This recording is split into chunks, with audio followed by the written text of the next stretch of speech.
Many children in Sudan have been forced out of their classrooms. Going to school and getting an education is now a dream out of reach for millions.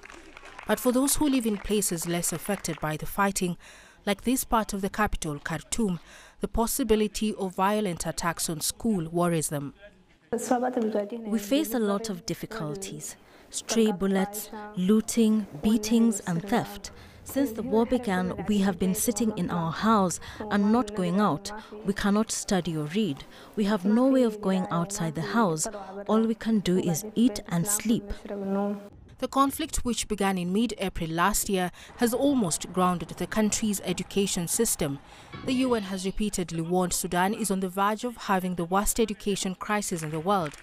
Students fear they'll miss the national end-of-year exams, and with internet coverage hampered, remote learning is not an option. The lack of communication network has had a great impact on us. We cannot communicate with our families and they cannot check on us. I just want to thank our teachers who have put in efforts to continue teaching us.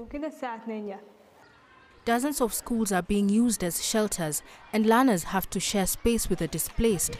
Teachers too are facing difficulties. They haven't received salaries for months. But in the midst of fighting, some have chosen to tirelessly teach in challenging conditions, including overcrowded classrooms. We hope that the war will stop and that peace will prevail in the country.